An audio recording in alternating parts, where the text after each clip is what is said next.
আজকে আমার রেসিপি সর্ষে বাটায় ইলিশ। সবাই এই ইলিশের রেসিপিটি করে থাকেন, কিন্তু আমি ঠিক যেভাবে রেসিপিটি করি সেটি আপনাদের সঙ্গে শেয়ার করছি। নমস্কার বন্ধুরা, tasty dishes by Ruma channel আপনাদের সকলকে স্বাগত জানাই। সর্ষে ইলিশ করার জন্য আমি হলুদ সর্ষে এবং কালো সর্ষে দুটোই সর্ষে নিয়েছি। 1 চামচের একটু কম আমি সর্ষে নিয়েছি, 2টো কাঁচা লঙ্কা এবং একটু নুন দিয়ে সর্ষেটা আমি বেটে নেব। আমি 3টে মাছের রেসিপি পরিমাণ হিসাবে আপনাদের এই সর্ষের পরিমাণটা বললাম। আপনারা মাছের পরিমাণ অনুসারে সর্ষের পরিমাণটা বেশি বা কম করে নেবেন। এই সর্ষের মধ্যে আমি 2টো কাজুও দিয়েছি, এতে গ্রেভিটা কিন্তু বেশ ভালো হয়। এবার আমি সর্ষেটা বেটে নেব। এবার এই বাটা সর্ষের মধ্যে আমি 1/2 কাপের মতো জল দিয়ে দেব। জল দিয়ে ভালো করে গুলে নেব। গোলানো হয়ে গেছে, এবার আমি একটি ছাঁকনির সাহায্যে ছেঁকে নেব। এভাবে সর্ষে দিয়ে আপনারা যদি মাছ রান্না করেন বা যে কোনো রেসিপি করে থাকেন, তাহলে এই সর্ষে খেয়ে যাদের গ্যাস হয় তাদের কিন্তু গ্যাসটা হবে না। আমার সর্ষের পেস্টটা ছাঁকা হয়ে গেছে এবং যেটা বেরোলো এটাকে আমি সাইড করে নেব। রান্নাটি করার জন্য আমি 3 পিস মাছ ব্যবহার করেছি আর নিয়েছি সর্ষের তেল, 6 থেকে 7টি কাঁচা লঙ্কা। প্রথমে মাছগুলো নুন আর হলুদ দিয়ে ভালো করে মাখিয়ে নেব। 2 পিটি ভালো করে মাখাতে হবে। মাখানো হয়ে গেলে সাইডে 10 মিনিটের মতো রেখে দেব। এবার রান্নাটি করার জন্য একটি কড়া বসিয়ে দেব, তাতে দিয়ে দেব বেশ কিছুটা সর্ষের তেল। তেলটা গরম হলে অল্প পরিমাণে কালো জিরে দেব। ফোড়ন থেকে সুন্দর গন্ধ বেরোলে মাছগুলো দিয়ে দেব।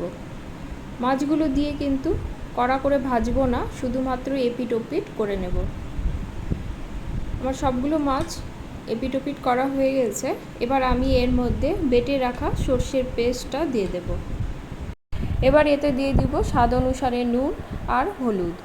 নুন হলুদ দিয়ে মাছটার সঙ্গে সর্ষে বাটাটা মিনিট 3 মতো কষিয়ে নেব। খুব একটা কষাবার প্রয়োজন নেই, খুব কষালে কিন্তু সর্ষেটা তেতো হয়ে যাবে।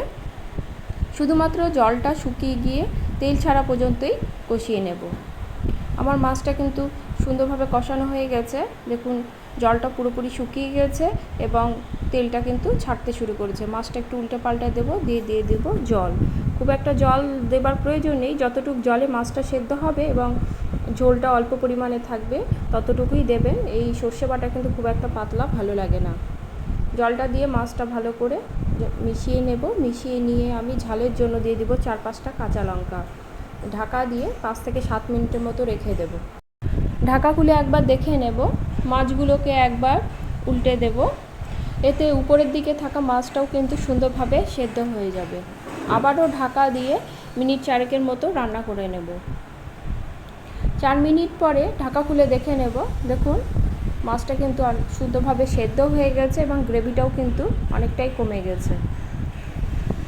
আমি এবার গ্যাসের ফ্লেমটা একদম লোতে করে দিয়ে আরেকটু গ্রেভি শুকিয়ে যাওয়া পর্যন্ত অপেক্ষা করব। আজকে আমার এই ইলিশ মাছের সর্ষে রেসিপি যদি আপনাদের ভালো লেগে থাকে তাহলে লাইক কমেন্ট করবেন এবং সাবস্ক্রাইব করে পাশে থাকবেন। আমার ভিডিও নোটিফিকেশন পেতে বেল আইকন কিন্তু অবশ্যই প্রেস করবেন। এবার এতে আমি আরও 2টো কাঁচা লঙ্কা যোগ করব।